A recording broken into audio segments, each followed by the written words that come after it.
What you pray you should believe. നീ എന്ത് പ്രാർത്ഥിക്കുന്നുവോ അത് വിശ്വസിക്കണം. വളരെ അർത്ഥമുള്ള ഒരു ടൈറ്റിലാണ്. നീ എന്ത് പ്രാർത്ഥിക്കുന്നുവോ അത് വിശ്വസിക്കണം. വിശ്വസിക്കാത്ത ഒരു പ്രാർത്ഥന പൊങ്ങരുത്. ഒത്തിരി പ്രാർത്ഥിച്ചു കഴിഞ്ഞിട്ട് പിന്നെ അനേകരോട് പ്രാർത്ഥിക്കണേ എന്ന് പറയുന്നതിനകത്ത് വലിയ പ്രസക്തി ഞാൻ കാണുന്നില്ല. നമ്മൾ ദൈവത്തിൻ്റെ അടുക്കലേക്ക് എന്നിട്ട് അപ്പച്ചൻ്റെ കയ്യിലേക്ക് ഈ പാസ് ചെയ്യാണ് കർത്താവിൻ്റെ. അപ്പോൾ കർത്താവ് ഇങ്ങോട്ടൊരു ദൂത് തരും. ഞാൻ പറഞ്ഞില്ല 5 മിനിറ്റ് മിണ്ടായിരുന്നപ്പോൾ ഞങ്ങൾക്ക് ആ ദൂത് കിട്ടാൻ തുടങ്ങി.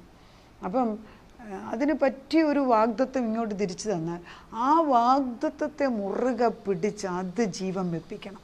തന്നപ്പോൾ ഒരു ചെറിയ വിത്താണ് കിട്ടിയത്. ആ വിത്തിനെ വിശ്വാസത്തോടുകൂടി നല്ല നിലത്തിട്ട് 100 മേനി വർദ്ധിപ്പിക്കാനുള്ള ജീവവൃക്ഷമാക്കി മാറ്റേണ്ട ചുമതല എൻ്റേതാണ്. അത് ദൈവം അല്ല ചെയ്യാൻ പോകുന്നത്. നമ്മൾ അതിന് എക്സാമ്പിൾ എടുക്കാമെങ്കിൽ, ഒരു മനുഷ്യനൊരു ഗാർഡൻ ഉണ്ടായിരുന്നു, നല്ല മനോഹരമായ ഗാർഡൻ. അപ്പോൾ അയാൾ പറഞ്ഞു, oh what a beautiful garden God has given you. അപ്പോൾ അയാൾ തിരിച്ചു പറഞ്ഞു, you should have seen it when God himself was the owner. അയാൾ ചിരിച്ച്, എന്താണ്, നിനക്കൊരു നല്ല മനോഹര പൂന്തോട്ടം ദൈവം തന്നല്ലോ എന്ന് അയാൾ പറഞ്ഞു. അപ്പം ഈ ഉടമസ്ഥൻ തിരിച്ചു പറഞ്ഞു, ഓ നീ ഇത് കാണണമായിരുന്നു ദൈവത്തിൻ്റെ കയ്യിൽ തന്നെ ഇരുന്നപ്പോൾ, അവിടെ ഒന്നും ഇല്ലായിരുന്നെന്ന്. അങ്ങനെ ഉത്തരം പറഞ്ഞു. കാരണം ഏതൊരു തരിശുഭൂമിയും എല്ലാം ദൈവത്തിൻ്റേത്, അത് ദൈവത്തിൻ്റെ തന്നെയായിട്ടിരിക്കുമ്പം മനുഷ്യൻ്റെ കൈ ചെല്ലുന്നില്ല എങ്കിൽ അത് തരിശുഭൂമിയായിട്ട് തന്നെ ഇരിക്കും. അവിടെ ഇപ്പം ദൈവം ഇറങ്ങി വന്ന് കർഷകനെ പോലെ കൃഷി ചെയ്യാൻ പോകുന്നില്ല, ചെയ്യത്തില്ല. മനസ്സിലാക്കുക. വിശ്വാസത്തിൽ കാല് വെക്കാതെ ദൈവം ഒന്നും ചെയ്യാൻ പോകുന്നില്ല. ഇല്ല ഇല്ല ഇല്ല, ഉറപ്പായിട്ട് ഞാൻ പറയാം. ആ വിശ്വാസം എങ്ങനെയാണ് വരുന്നത്? വചനം എടുക്കുക, വായിക്കുമ്പോൾ. ഞാൻ ചെറിയ എക്സാമ്പിൾ, എൻ്റെ ചെറുപ്പകാലത്ത് എനിക്ക് ചെടി ഇഷ്ടമുള്ള കൂട്ടത്തില്ല. അപ്പം ഞാൻ അന്നിവിടെ പൈപ്പൊന്നുമില്ല നമ്മുടെ വീടുകളിൽ, കിണറ്റിന്ന് നമ്മൾ വെള്ളം കോരിയാണ് ഒഴിക്കുന്നത്. എൻ്റെ അമ്മ കോരും, ഞാനും കോരും. ഞങ്ങൾ 2 പേരും വീടിന് ചുറ്റും അമ്മച്ചി ചെടി വെച്ചിട്ടുണ്ട്. വലിയ വെയിൽ വരുമ്പോൾ ചെടിയെല്ലാം വാടും. അപ്പോൾ അമ്മ പറയും, നമുക്ക് 2 കൂടെ പോകാം. ഞാൻ അമ്മയുടെ കൂടെ നിന്ന് അമ്മ കോരുന്ന വെള്ളം എല്ലാം ഞാൻ കൊണ്ടൊഴിക്കും. വേറെ എനിക്ക് മൂത്ത ഒരു ബ്രദർ, 2 ബ്രദേഴ്സും ഒരു സിസ്റ്ററുണ്ട്. അവരാരും വരില്ല, ഞാൻ തന്നെ അമ്മയും കൂടെ ചെയ്യും. പക്ഷെ എന്ന് നിങ്ങൾ വെള്ളം ഒഴിച്ചോ പിറ്റേ ദിവസം തൊട്ട് മഴ ദൈവം തരും. അപ്പോൾ അമ്മ പറയും, ഇന്നലെ നമ്മൾ വെള്ളം ഒഴിച്ചുകൊണ്ട് ഇന്ന് ദൈവം മഴ ചെയ്യുന്നു. It really sunk in my head. അതായത് വിശ്വസിച്ചുകൊണ്ട് കാല് ഇറക്കി വെച്ചപ്പോൾ പിറ്റേ ദിവസം തൊട്ട് മഴ പെയ്യാൻ തുടങ്ങി. ഏതൊരു കാര്യവും നമ്മുടെ ജീവിതത്തിൽ കടന്നു വരണമെങ്കിൽ വിശ്വാസത്തിൽ കാല് മുൻപോട്ട് വെക്കണം. വിശ്വാസത്തിൽ കാല് മുൻപോട്ട് വെക്കണമെങ്കിൽ വിശ്വസിച്ച് പ്രാർത്ഥിക്കണം. വിശ്വസിച്ച് പ്രാർത്ഥിക്കണമെങ്കിൽ വചനം വെച്ച് പ്രാർത്ഥിക്കണം. അയ്യോ കർത്താവേ എൻ്റെ കഷ്ടമാണ്, കഷ്ടം ദുരിതം മാറ്റണേ. അല്ലല്ല, കഷ്ടത്തിന് ദുരിതം മാറ്റിയ വചനമുണ്ടല്ലോ. എൻ്റെ സകല കഷ്ടങ്ങൾക്കും തക്കതായ സമൃദ്ധിയായ അനുഗ്രഹം ചെയ്യുന്ന എൻ്റെ കർത്താവിൻ്റെ കൂടെയുണ്ട്. I can do all things through Christ who strengthens me. എനിക്കെല്ലാം ദൈവം എൻ്റെ കൂടെയുള്ള എനിക്കെല്ലാം ചെയ്തു തീർക്കാൻ. If God is for me who can be against. എൻ്റെ ദൈവം എനിക്ക് അനുകൂലമെങ്കിൽ പ്രതികൂലമാര് ഇല്ലേ? റോമർക്ക് എഴുതിയ ലേഖനം. സ്വന്തം പുത്രനെ നമുക്ക് വേണ്ടി തന്നവൻ അതോടുകൂടി നമുക്ക് എല്ലാം തരത്തില്ലേ? വിശ്വസിച്ചുകൊണ്ട് നീ പ്രാർത്ഥിച്ചാൽ ഈ കടുകുമണിയോളം വിശ്വാസം ഉണ്ടെങ്കിൽ ഈ മലയോട് ചാടി വെള്ളത്തിൽ കടലിൽ വീഴാൻ പറഞ്ഞാൽ അത് വീഴുമെന്ന് ഞാൻ വിശ്വസിക്കുന്നു. നീ വിശ്വസിച്ചിട്ടാണോ പ്രാർത്ഥിച്ചത്? ഇത് വിശ്വസിച്ചിട്ട് പ്രാർത്ഥിച്ചെന്ന് അവനവനോടാണ് ചോദിക്കുന്നത്, എന്നോട് തന്നെ ഞാനും ചോദിക്കുന്നത്. അതിനാണ് നമുക്ക് പ്രാർത്ഥന. ദൈവമേ വിശ്വാസം ഇട്ട് തരണേന്ന്. ഒരപ്പൻ തൻ്റെ മകൻ എപ്പിലിപ്സിക്കായിട്ട് അല്ലെങ്കിൽ ഭൂതം ബാധിച്ചിട്ട് പല പ്രാവശ്യം തീക്കകത്തും വെള്ളത്തിനകത്തും വീണ് ചാകാം നോടുന്നു. അപ്പോൾ അവനെ ശിഷ്യന്മാരുടെ അടുക്കൽ, യേശുക്രിസ്തുവിൻ്റെ ശിഷ്യന്മാരുടെ അടുക്കൽ മർക്കോസിൻ്റെ സുവിശേഷം 9 എഴുതിയിരിക്കുന്നു, കൊണ്ടുവന്നു. ശിഷ്യന്മാർക്ക് അവനെ ഒന്നും സഹായിക്കാൻ സാധിച്ചില്ല. അവിടെ വലിയ ബഹളം, ആരാണ് വലുത് ആരാണ് ചെറുതെന്ന് പറഞ്ഞാണ് അവരുടെ വാദം. പക്ഷേ ഈ ഭൂതത്തിനെ ഇറക്കിക്കളയാൻ അവർക്കൊക്കുന്നില്ല. അവിടെ വലിയ കമോഷൻ. ശബ്ദം കേട്ട് യേശു വന്നിട്ട് ചോദിച്ചു, എന്താണ് ഇവിടെ പ്രശ്നം ചോദിച്ചു പറഞ്ഞു. അപ്പോൾ ഈ അപ്പൻ പറയുകയാണ്, അയ്യോ എൻ്റെ മകനെ ഭൂതം പിടിച്ചിട്ട് എല്ലപ്പോഴും അവനെ മിക്കപ്പോഴും അവനെ തീക്കകത്തും വെള്ളത്തിനകത്തിട്ട് കൊല്ലാൻ നോക്കുന്നു. ഞാൻ അവനെ നിൻ്റെ ശിഷ്യന്മാരുടെ അടുക്കൽ കൊണ്ടുവന്നു, അവർക്കൊന്നും ചെയ്യാൻ സാധിച്ചില്ല. അവിശ്വാസമുള്ള തലമുറ എന്നാണ് ചോദിച്ച ദൈവം. അവിശ്വാസം അത് തന്നെയാണ് നമ്മളിപ്പോഴും. അവിശ്വാസം തന്നെ, അവിശ്വാസി തന്നെ വിളിക്കരുതേ ദൈവമേ. എൻ്റെ തലമുറയിൽ അവിശ്വാസി എന്ന് വിളിക്കരുതേ. മൂഢനാണ്, ദൈവമില്ല എന്ന് പറയുന്ന ആ മൂഢത്തരം എൻ്റെ കുടുംബത്തിൽ കയറല്, പൊട്ടിച്ച് നശിപ്പിച്ച് ഡൈനമൈറ്റ് ഇട്ട് എടുത്തു കളയണമെന്ന് ഞാൻ പ്രാർത്ഥിക്കുന്നു. പ്രാർത്ഥിക്കുക. കർത്താവിന് ഒരു ഡൈനമൈറ്റ് അയച്ചു കൊടുക്കുക. അതിൽ നിന്ന് മാറിപ്പോണം കർത്താവ്. ദൈവത്തിൽ വിശ്വാസമില്ലാത്ത ജീവിതം സിമ്പിൾ. ശരിയാണ്, ഞാൻ കുറേ പേരെടുത്ത് പെരുമയെടുത്ത് എന്ത് ഗുണം? വിശ്വാസവീരനായ, വിശ്വാസത്തിൻ്റെ നായന് പൂർത്തീകരിക്കുന്ന ക്രിസ്തുവിനെ നോക്കിയിട്ട് മുറുകെ പിടിച്ചിരിക്കുന്ന പാപങ്ങളും കറകളും. ഇതാണ് അവിശ്വാസം, ഒരു പാപമാണ്. ദുരാത്മാവ് കയറിയിരിക്കുന്ന ഈ കൊച്ചിനെ ഒരു 12 ശിഷ്യന്മാർ കൂടെ നടന്നവർക്കൊന്നും ചെയ്യാഞ്ഞപ്പോൾ യേശു ദേഷ്യപ്പെട്ട് അവിശ്വാസമുള്ള തലമുറ എന്നാണ് ചോദിച്ചത്. കർത്താവിന് അവനെ എൻ്റെ അരികിലേക്ക് കൊണ്ടുവരാൻ പറഞ്ഞു. ശരിയല്ലേ? കൊണ്ടുപോവാ. കർത്താവ് പറഞ്ഞ് അവനെ എൻ്റെ അരികിലേക്ക് കൊണ്ടുവരാമെന്ന് പറഞ്ഞു. അപ്പോൾ ഈ അപ്പൻ ചോദിക്കുന്നുണ്ട്, നിനക്ക് വല്ലതും ചെയ്യുവാൻ സാധിക്കുമോ? അതല്ലേ നമ്മൾ, കർത്താവെ നിനക്ക് വല്ലതും ചെയ്യാൻ സാധിക്കും. അവിശ്വാസമുള്ള തലമുറ എന്നൊക്കെ ദൈവം ദേഷ്യപ്പെട്ടാലും സാരമില്ലെന്നേ, കൊണ്ട് കൊടുക്ക. ഞാനും പറയുന്നതിന് കർത്താവെ കൊണ്ട് തരികയാണ് നിൻ്റെ മുമ്പിൽ, അവനെ ഇങ്ങ് കൊണ്ടുപോവാ.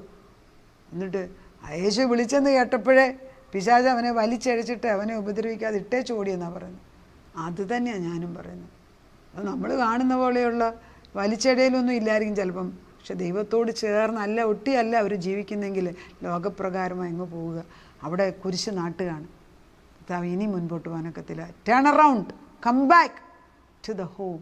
ദൈവത്തിൻ്റെ സന്നിധിയിലേക്ക് തിരിച്ചു. അവൻ വിളിച്ചു കഴിഞ്ഞിരിക്കുന്നു. ഇടയൻ്റെ ശബ്ദം കേട്ട് തിരിച്ചു വരട്ടെ, എൻ്റെ ആടുകൾ എൻ്റെ ശബ്ദം കേൾക്കുമെന്നാണ് പറഞ്ഞത്. അപ്പോൾ നമ്മൾ പ്രാർത്ഥിക്കുന്നത് വിശ്വസിക്കുന്നു. ഈ 2025 കൃപയുടെ യുഗമാണ്. ഈ കൃപാവർഷത്തിൽ കർത്താവ് ജൂബിലി വർഷമായിട്ട് പ്രഖ്യാപിക്കുന്നു. ഇതുവരെയുള്ള കടങ്ങളും കടബാധ്യതകളും ഞാൻ ക്യാൻസൽ ചെയ്തിരിക്കുന്നു. ഇതുവരെയുള്ളത് ഞാൻ ഓർക്കുന്നില്ല. നിന്നെ ഞാനൊരു പുതു സൃഷ്ടിയാക്കിയിരിക്കുന്നു. നീ പഴയതെല്ലാം കഴിഞ്ഞിരിക്കുന്നു. ഞാനിതാ പുതുതൊന്ന് സൃഷ്ടിച്ചിരിക്കുന്നു.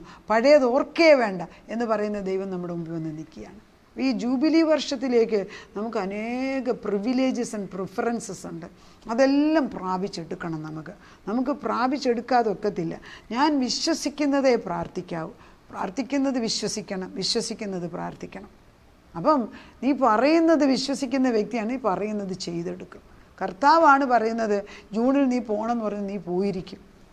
അതാണ് ദൈവത്തിൻ്റെ വിശ്വസ്തതയാണ്. കർത്താവ് എന്നെ നീ കൊണ്ടുപോകണം. അതല്ല കർത്താവ് പറഞ്ഞ് സൗഖ്യമായെന്ന് പറഞ്ഞ് സൗഖ്യമായി. അതിന് ഡോക്ടേഴ്സ് വേണോ വേണ്ട, അത് നിൻ്റെ ഇഷ്ടം. പക്ഷെ കർത്താവ് സൗഖ്യമായെങ്കിൽ ആ വാക്യമാണ്, വചനം, മരുന്ന് പോലും പ്രവർത്തിപ്പിക്കുന്നത്. അങ്ങനെ ഉറപ്പുള്ള ഒരു ആത്മാവ് നമുക്ക് വരണം.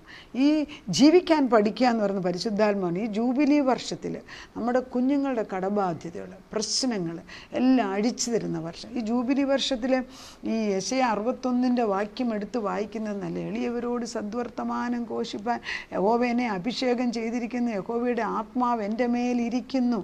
ദൈവത്തിൻ്റെ ആത്മാവ് എൻ്റെ മേൽ വരുമ്പോൾ പിന്നെ ഞാൻ എന്തൊക്കെയാണ് ചെയ്യുന്നതെന്നാണ് 61 എഴുതി വെച്ചിരിക്കുന്നത്. അത് തന്നെ വായിച്ചിട്ടാണ് യേശു ക്രിസ്തു ലൂക്കോസിൻ്റെ 4:18 ഇത് വായിച്ച് കേൾപ്പിച്ച് ഇതിന്ന് ഫുൾഫിൽ ചെയ്തു പൂർത്തിയാക്കി എന്ന് പറയുന്നു. എന്തൊക്കെ ചെയ്യാനാണ് പറഞ്ഞിരിക്കുന്നത്? ദുഃഖിതന്മാരെയൊക്കെ ആശ്വസിപ്പിക്കണം. സിയോനിലെ ദുഃഖിതന്മാർക്ക് വെണ്ണീറിന് പകരം അലങ്കാരമാല കൊടുക്കണം. ദുഃഖത്തിന് പകരം ആനന്ദ തൈലം, വിഷണ്ണ മനസ്സിന് പകരം സ്തുതി എന്ന മേലാട് കൊടുക്കണം.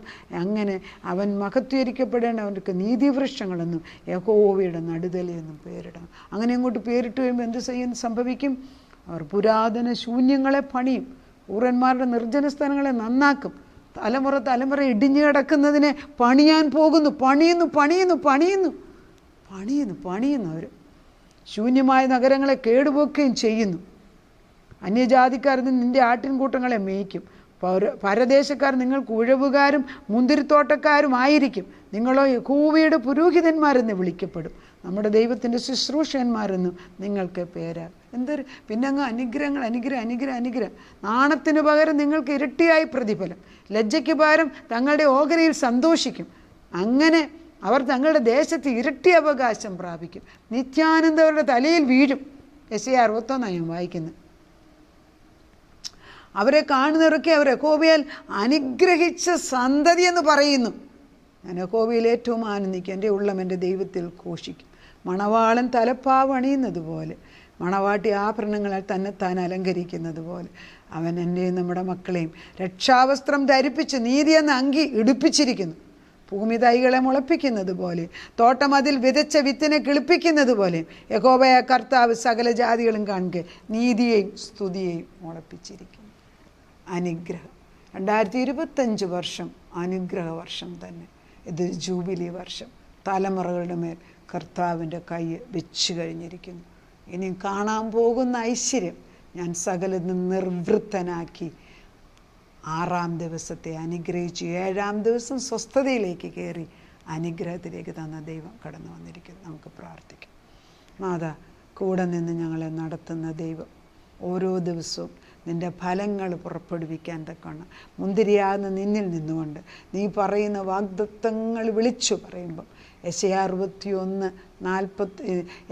41 പറഞ്ഞ സകല കാര്യങ്ങളും ലൂക്കോസിൻ്റെ സുവിശേഷം 4:18 യേശു ക്രിസ്തു വായിച്ചു, സിനഗോഗിൽ വെച്ച് വായിച്ചു. ഇതിന്ന് വായിച്ചതിനാൽ ഇത് പൂർത്തിയാക്കി എന്ന് പറഞ്ഞത് ഞങ്ങൾക്ക് അനുഭവിക്കാൻ സമയമായി. ഇതുവരെയും ഇതാരും പറഞ്ഞിട്ടില്ല എങ്കിൽ, അല്ലെ പറഞ്ഞ് ഞങ്ങളുടെ ഹൃദയത്തിൽ കൊണ്ടിട്ടില്ല എങ്കിൽ, ഇന്ന് ഞങ്ങളുടെ ഹൃദയത്തിൽ നല്ല വിത്തായിട്ട് വീണിരിക്കുന്നു. ഇത് നല്ല നിലത്ത് തന്നെയാണ് വീണിരിക്കുന്നത്. അവിടെ ആവശ്യത്തിന് വെള്ളവും വെയിലും എല്ലാം വളവുമുണ്ട്. അത് വളർന്ന് നല്ല ജീവവൃക്ഷമായിട്ട് വളരട്ടെ. അനേക പക്ഷികൾ അതിൻ്റെ ചുവട്ടിൽ വരട്ടെ. അനേക കുടുംബങ്ങൾക്ക് അതൊരു തണലാകട്ടെ. ആശ്രയിപ്പാൻ ആരുമില്ലാത്തതിനാൽ രാജാവിൻ്റെ ഹൃദയം വ്യസനിക്കുന്നു എന്നാണ് പറഞ്ഞത്. രാജാവിൻ്റെ ഹൃദയം വ്യസനിപ്പിക്കുന്ന ഒരു കാര്യം ഞാനും എൻ്റെ കുടുംബമോ ചെയ്യത്തില്ല. സംഭവിപ്പിക്കല്ലേ, അത് മാറിപ്പോട്ടെ അപ്പച്ച. നിന്നെ സ്നേഹിക്കാനും നിൻ്റെ കൂടെ നിൽക്കാനും നിൻ്റെ ഹൃദയത്തെ സന്തോഷിപ്പിക്കാനുള്ള ഒരു വരം എന്ന് ഞങ്ങൾക്കിട്ട് തന്ന് ഭർത്താക്കന്മാരുടെ മേൽ, അപ്പൻ്റെ മേൽ, അമ്മമ്മയുടെ മക്കളുടെ മേൽ, മരുമക്കളുടെ മേൽ, കൊച്ചുമക്കളുടെ മേൽ ഞങ്ങൾ പ്രാർത്ഥിക്കുന്ന എല്ലാ വിഷയത്തിൻ്റെ കൈവച്ച് കഴിഞ്ഞിരിക്കുന്നതിനാൽ സ്തോത്രം. പ്രാർത്ഥന കേട്ട് ഉത്തരം തന്നതിന് നന്ദി. യേശുക്രിസ്തുവിൻ്റെ പൊന്നുനാമത്തിൽ തന്നെ ആമേൻ.